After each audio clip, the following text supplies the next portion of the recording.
नमस्कार दोस्तों, मैं आपका दोस्त शिषपाल हरडू बात करूंगा आज क्या है आपकी सेहत का राज। करें अगर जीवन में थोड़ी सी आदतों में बदलाव तो जिंदगी में आएगा बहुत सारा सकारात्मक बदलाव। यानी अगर आप अपनी सेहत को फिजिकली मेंटली हेल्दी रखना चाहते हैं तो आपको थोड़ा सा बदलाव करना पड़ेगा। तो आज मैं आपके साथ इसी के बारे में कुछ टिप्स या कुछ बातें करूंगा। तो दोस्तों, वीडियो शुरू करूं, टॉपिक पे बात करूं उससे पहले मैं आपके अपने YouTube चैनल हेल्दी हरडू पर स्वागत करता हूं, जो आप इतने प्यार से मेरी बातों को सुनते हैं, समझते हैं। तो दोस्तों, आज मैं सबसे पहली बात कर रहा हूं कि से नो टू 5S, यानी 5S हैं, इनको आप नो कह दीजिए, अपनी जिंदगी से निकाल दीजिए। सबसे पहला है साल्ट, यानी नमक। इसके ऊपर मैंने अलग से वीडियो बनाया हुआ है कि नमक निर्धारित मात्रा 3 से 5 ग्राम है, लेकिन हम जो पैकेट फूड के अंदर, जंक फूड के अंदर, प्रोसेस्ड फूड के अंदर जा खा लेते हैं। दूसरा है शुगर, इस पे भी मैंने बड़ा डिटेल में वीडियो बनाया था। तो शुगर भी छोड़ दीजिए, क्योंकि चीनी है या मीठा है, ये हर एक बीमारी की सहयोगी है। कोई भी बीमारी, कब्ज से लेकर कैंसर तक जो भी बीमारी होती है, उसके कारण में एक बहुत बड़ा कारण है ये शुगर भी है। तीसरा है स्ट्रेस, तनाव, चिंता, अवसाद, गुस्सा, इसको भी आप छोड़ दीजिए अगर खुश रहना चाहते हो, हेल्दी रहना चाहते हो। चौथा है सेडेंटरी लाइफस्टाइल, यानी आलसी जीवन। एक जगह पड़े रहते हो, खा लिया पी लिया और सो गए, तो ऐसा जीवन भी छोड़ना पड़ेगा आपको एक्टिव रहना पड़ेगा, फिजिकल एक्सरसाइज करनी चाहिए, वो आप अपनी क्षमता अनुसार, लेकिन कम से कम 30 मिनट आप एक्सरसाइज, योग, वॉक जरूर करें। और अगर आपका जॉब ऑफ नेचर ऐसी है कि आपको बैठा रहना जरूरी है, तो समय समय पे आप अंगड़ाई ले सकते हैं, कुछ बॉडी के अंदर मूवमेंट ले आ सकते हैं, थोड़े कदम चल सकते हैं। ऐसा करने से भी आपके हेल्थ के अंदर लाजवाब बेनिफिट होगा। और पांचवा है स्लीप डेप्रिवेशन, यानी कमजोर नींद को भी मना करो।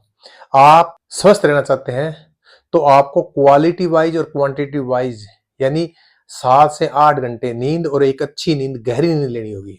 और गहरी और अच्छी नींद लेने के लिए मन का शांत होना बहुत जरूरी है। इसके लिए आपको योग, प्राणायाम और मेडिटेशन करनी चाहिए। तो पहला पॉइंट मेरा था कि आप ये 5S है, उनको आप कंट्रोल कीजिए।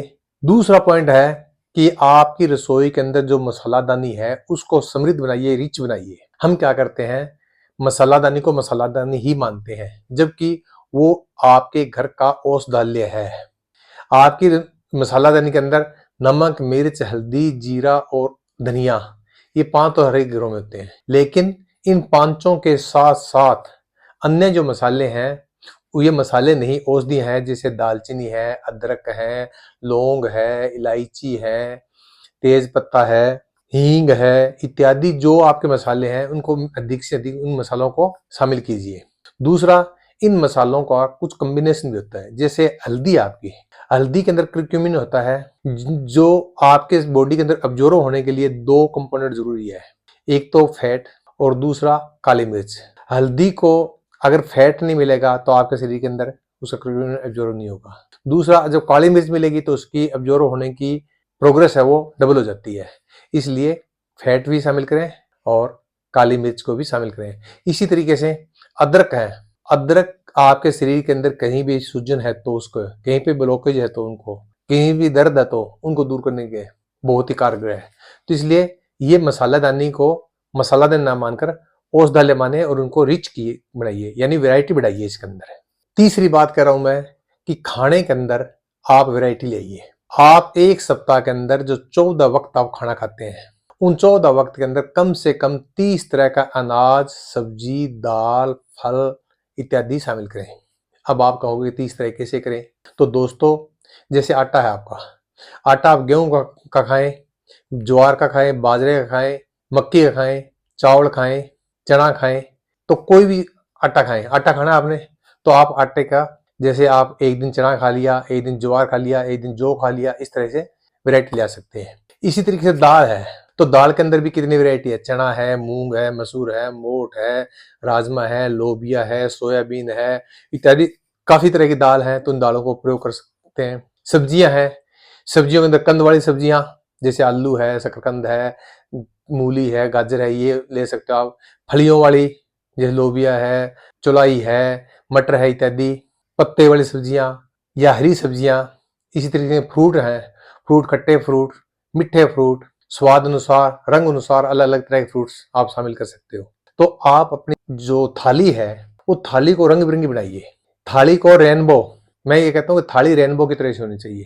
थाली के अंदर आपका हर रंग की सब्जी, अनाज या फ्रूट्स शामिल होने चाहिए, तभी आपकी जिंदगी रंग बिरंगी होगी।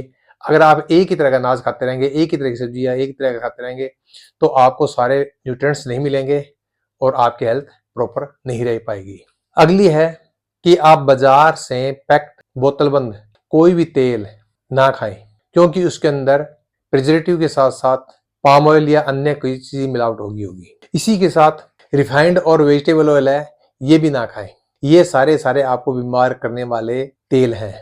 आपके शरीर को, अपने ब्रेन को चलाने के लिए, बॉडी मूवमेंट को ठीक ढंग से रखने के लिए, जॉइंट को सही एक्टिव रखने के लिए, आपकी जो वेन और आर्टरीज है उनके अंदर फ्लेक्सिबिलिटी के लिए आपको फैट जरूरी है। तो वो फैट आप देसी घी के रूप में लीजिए। तेल प्रयोग करें तो आप दाना लीजिए और उसको अपने नजदीकी मशीन से निकलवाइए।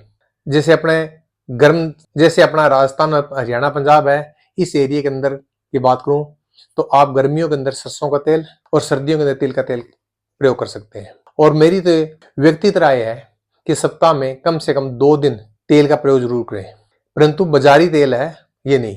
बाजार वाले तेल के अंदर मिलावट होगी। आप अपना सामने नजदीकी किसी मशीन से निकलवा कर तेल जाइए और देसी घी का प्रयोग कीजिए, तभी आपका ब्रेन, आपके जॉइंट, आपकी आर्टरी, आपकी वेन जो है वो फ्लेक्सिबल रहेगी, ठीक ढंग से एक्टिव रहेगी।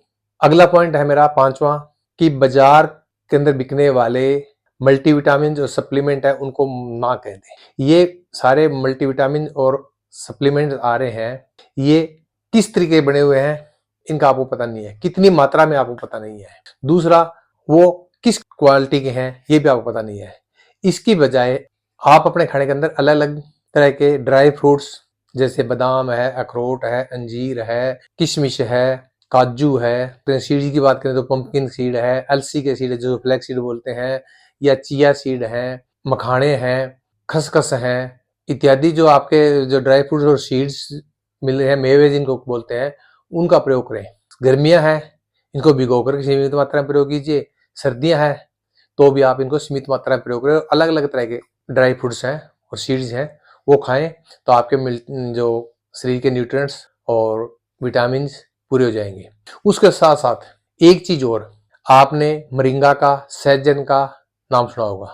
ये एक आप अपने एरिया के अंदर एक आम पेड़ है, उसके फलियां, फूल की सब्जी बनती है, अचार बनता है, और उनके पत्ते हैं उनको सुखा करके पाउडर बनाया जाता है जिसको मोरिंगा पाउडर बोलते हैं। ये मल्टीविटामिन का बेस्ट सोर्स है। आपके शरीर के जितने भी रिक्वायरमेंट विटामिन की, मिनरल्स की जरूरत है वो सारी पूर्ति कर सकता है। ये आयुर्वेद ये कहता है कि ये अकेला सहजन है वो 300 से ज्यादा बीमारियों को ठीक कर सकता है।